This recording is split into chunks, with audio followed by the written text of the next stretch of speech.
Hi friends, welcome to Seethu salt and pepper. നമുക്കിന്നിവിടെ ഒരു അടിപൊളി ക്യാരറ്റ് പുഡിംഗ് റെഡിയാക്കി എടുക്കാം. അതിന് വേണ്ട നട്ട്സാണ് ഇവിടെ റെഡിയാക്കി വെച്ചിട്ടുള്ളത്. ഇനി ഞാനിവിടെ ഒരു 10 ഗ്രാം ചൈന ഗ്രാസ് ആണ് ഞാനിവിടെ ചെറുതായിട്ട് കട്ട് ചെയ്ത് വെച്ച് ഒരു 1/4 കപ്പ് വെള്ളത്തിൽ സോക്ക് ചെയ്ത് വെക്കുന്നുണ്ട്. ഇതൊരു അരമണിക്കൂർ വെള്ളത്തിൽ സോക്ക് ചെയ്ത് വെക്കുകയാണെങ്കിൽ പെട്ടെന്ന് നമുക്ക് മെൽറ്റ് ചെയ്ത് കിട്ടും.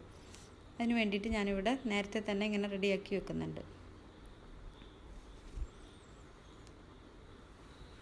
ഇനി ഞാനിവിടെ ഒരു 500 ml പാലാണ് ഞാൻ എടുക്കുന്നത്. 10 ഗ്രാം ചൈന ഗ്രാസിന് വേണ്ടിയിട്ട് ഞാൻ 500 ml പാലാണ് യൂസ് ചെയ്യുന്നത്. ഇതും ഞാനിവിടെ ഒരു അടുപ്പിൽ തിളപ്പിച്ചെടുക്കുന്നുണ്ട്. രണ്ടും ഒരേ സമയം തന്നെ നമുക്ക് പാകം ചെയ്തെടുക്കണം. ചൈന ഗ്രാസ് മെൽറ്റ് ചെയ്യുന്ന അതേ സമയം തന്നെ പാലും നമ്മൾ തിളപ്പിച്ചെടുക്കണം. പാല് ഫുൾ തിളയ്ക്കേണ്ട, നല്ല ഹീറ്റായിട്ട് കിട്ടിയാൽ മതി. ഇതിൽ നമ്മൾ ആവശ്യത്തിന് പഞ്ചസാരയും ഞാനിവിടെ 5 സ്പൂൺ പഞ്ചസാരയാണ് ഇട്ട് കൊടുക്കുന്നത്. അതും കൂടി ചേർത്ത് പാല് നന്നായിട്ട് ഇളക്കി കൊടുക്കാം. അതിന് ശേഷം നമുക്കിവിടെ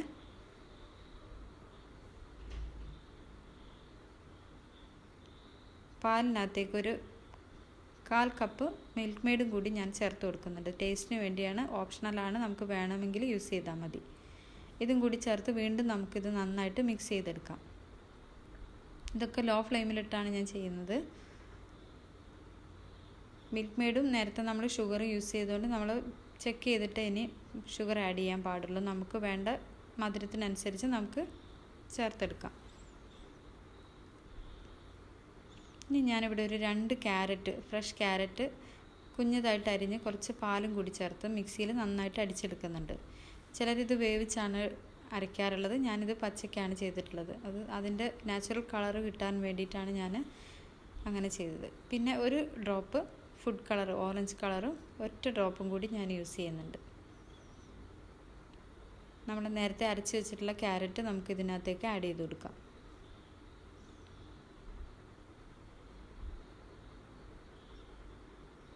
ഇത് നന്നായി ഇളക്കി മിക്സ് ചെയ്ത് നമുക്ക്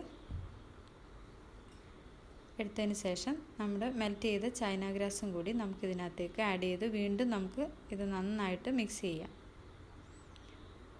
ഇതെല്ലാം നന്നായി യോജിപ്പിച്ചെടുത്തതിന് ശേഷം നമുക്കിതിവിടെ ഒരു സ്റ്റെയിനർ യൂസ് ചെയ്ത് നമ്മുടെ പുഡിംഗ് ട്രേനകത്തേക്ക് ഒഴിച്ചു കൊടുക്കണം.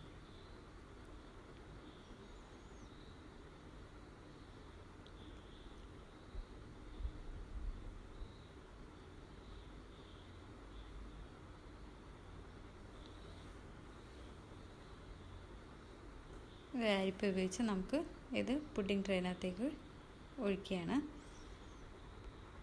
നമ്മൾ നേരത്തെ ക്യാരറ്റൊക്കെ അടിച്ചെടുക്കുമ്പോൾ എന്തെങ്കിലും തരിയൊക്കെ ഉണ്ടെങ്കിൽ അതൊക്കെ ഇതിൽ നിന്ന് മാറിക്കിട്ടും. ഇനി ഇതുപോലെ ബബിൾസൊക്കെ കാണാൻ നമുക്ക് ഇതിനകത്തേക്ക് ഒഴിക്കുമ്പം ഇതൊക്കെ നമ്മൾ ഒന്നുമില്ലെങ്കിൽ ഒരു ടൂത്ത് പിക്ക് യൂസ് ചെയ്തൊന്ന് പൊട്ടിച്ച് കൊടുക്കുക, അല്ലെങ്കിൽ ഒരു സ്പൂൺ ഉപയോഗിച്ച് അത് നമ്മൾ എടുത്ത് മാറ്റി കൊടുക്കണം. അല്ലെങ്കിൽ പുഡിംഗ് കട്ട് ചെയ്യുമ്പോൾ ആ ഹോൾസായിട്ട് കാണും അവിടെ. അതിന് വേണ്ടിയിട്ടാണ് നമ്മൾ ആ ബബിൾസ് ഒഴിവാക്കി കൊടുക്കുന്നത്. ഇനി നമുക്കിവിടെ നട്ട്സ് യൂസ് ചെയ്ത് ഗാർണിഷ് ചെയ്യാം. ഞാനിവിടെ ഇത്തിരി പിസ്ത, ബദാം, കാഷ്യൂനട്ടുമാണ് യൂസ് ചെയ്യുന്നത്. ഇത് മൂന്നും കുഞ്ഞതായിട്ട് കട്ട് ചെയ്ത് ഞാനിവിടെ ഈ പുഡിംഗ് ഒരു അരമണിക്കൂർ കഴിഞ്ഞതിന് ശേഷമാണ് ഞാനിത് ഗാർണിഷ് ചെയ്യുന്നത്. അപ്പോൾ അത് ഒരു 1-2 ഇട്ട് കൊടുക്കുമ്പോൾ തന്നെ അറിയാം, അത് ഡിപ്പായി പോവാതെ മേലെ ഇങ്ങനെ നിൽക്കണം. ആ കൺസിസ്റ്റൻസിയിൽ സെറ്റ് ആകുമ്പോഴാണ് നമ്മളിത് ഗാർണിഷ് ചെയ്യുന്നത്. ഇനി ഞാനിവിടെ ഒരു ക്യാരറ്റ് ഗ്രേറ്റ് ചെയ്തതും കൂടി ഇതിൻ്റെ മേലെ സ്പ്രെഡ് ചെയ്ത് കൊടുക്കുന്നുണ്ട്. ഇത് അടിപൊളിയായിട്ട് വന്നിട്ടുണ്ട്. സൂപ്പർ ടേസ്റ്റാണ്. നിങ്ങളെല്ലാവരും ഇത് ട്രൈ ചെയ്ത് നോക്കണം. ഇത് നിങ്ങൾക്ക് ഇഷ്ടപ്പെടുകയാണെങ്കിൽ please like, share and subscribe. കമൻറ്റും കൂടി ചെയ്യണം. നിങ്ങളുടെ ഫ്രണ്ട്സിനും റിലേറ്റീവ്സിനും ഒക്കെ ഒന്ന് ഷെയർ ചെയ്ത് കൊടുക്കുക. നിങ്ങളെല്ലാവരും ഇതൊന്ന് ട്രൈ ചെയ്ത് നോക്കണം കേട്ടോ. Thanks for watching my video. By.